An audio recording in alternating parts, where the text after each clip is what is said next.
Hey everybody, it's Matt from Junior Horror Movies, and welcome to day 19 of my 31 Days of Horror. So I decided to go with a Filipino horror this time. Let's go away to the Philippines in 2012. And this is put out by Regal Entertainment. Regal puts out a lot of their films. It's kind of like how our companies around here like Sony and whatnot have our theaters. This is their theater, how they put out a lot of horror films in the Philippines. And the film we were talking about is called Pridyider. I had to look up how to say this. It's also known by the English title called Fridge.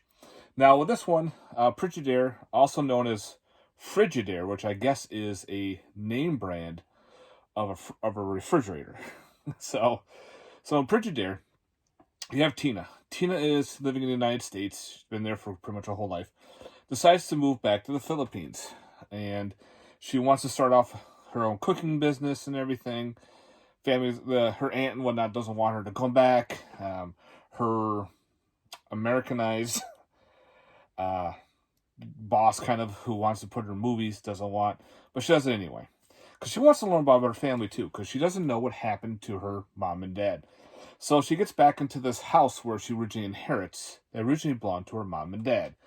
Pretty much there's nothing in the house, except for, some stuff, in a very old vintage-looking refrigerator. So pretty much she's just, trying to relive and move back in, and things starts happening. She starts to hallucinate some weird, pretty gory stuff.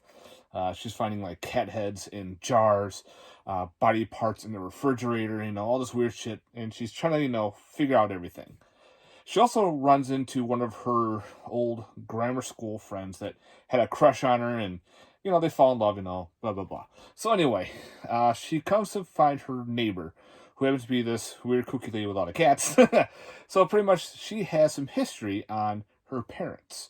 What happened was, so now we go back in time with their parents. The mother has been very abusive to her father, and pretty much doesn't trust him. Every time he flirts with someone, she gets very possessive, very angry. She starts to follow him all over the place. And she starts to abuse him. He starts to can't take it anymore. Decides enough's enough. I need to leave. And when he does, the mom goes apeshit and pretty much kills a bunch of the women that he was flirting with. Excuse me. And what happened was, when I think it was an electrical crew that came in, opened up a refrigerator, and it's full of body parts. So they called the cops. When they arrive, her mother is still in the refrigerator, frozen to death, along with a ton of dead body parts all over the place. Arms, heads, guts everywhere. And the father is nowhere to be found.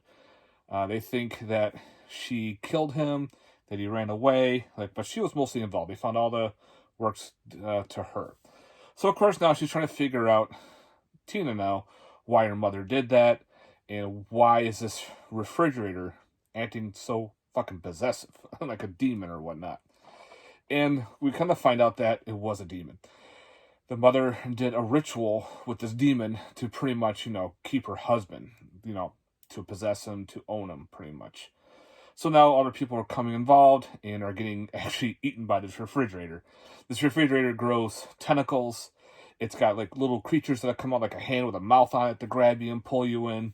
So this refrigerator has some tactics to suck you in.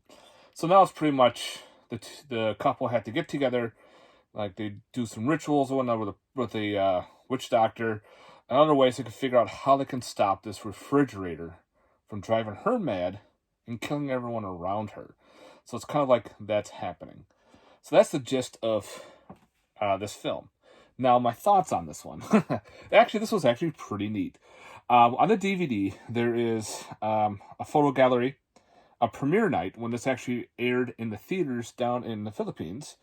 Tons of people there, and like all the promos and everything look pretty cool.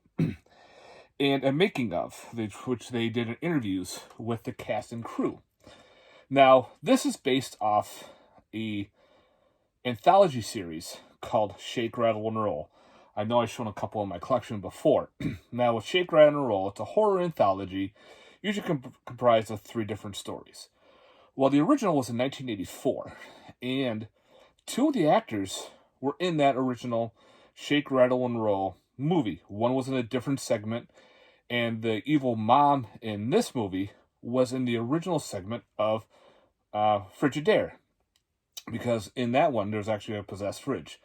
So this is kind of technically a remake slash a retelling of that short that was done in 1984. And they decided to add more backstory to the refrigerator. They add more backstory to the characters. I guess in the original it was just a possessed fridge that just happened to be there. This one they gave it more depth. Well, they kind of had to, because this movie is, 101 minutes. So you got to kind of add more depth to it to give you this long length of a film, versus being an anthology, which would probably range from 30 minutes or so. So you got to take a 30-minute movie to make it into a 101-minute movie, which I thought they did really well. So I thought that was really cool that some of the characters from the original, especially the original Killer Fridge episode, is in this one. So I thought that was really neat. Kind of cool. Like, oh, wow. And like I said, the other guy was in a different segment. So yeah, I thought this was actually a pretty cool flick. You have to watch it in like the normal, because it's in original, Filipino, and it's got English subtitles.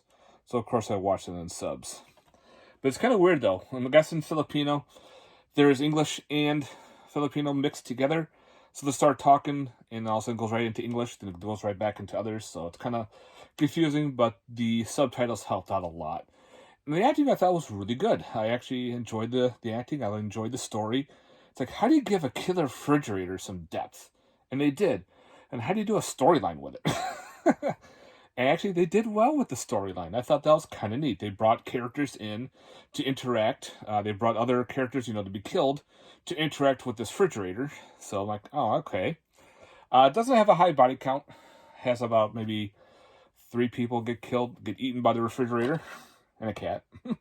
But anyway, I definitely like this. This was a pain in the ass to track down, too, when I had to look for this film. I remember finding it on Amazon one day from a third-party seller. I'm like, oh shit, it's cheap. I'm picking it up.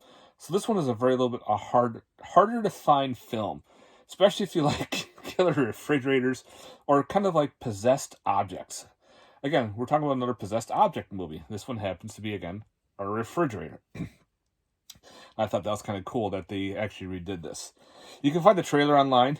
Check out the trailer. It's very interesting, especially for a Filipino film. So yeah, guys, figured get this one a watch and get this one a review for you for day 19. So day 19, 31 Days of Horror with Pridyider, a.k.a. The Fridge. All right, guys, let me know in the comments down below your thoughts. You're thinking, why the hell would you watch a killer refrigerator movie? I know I would. All right, guys, peace.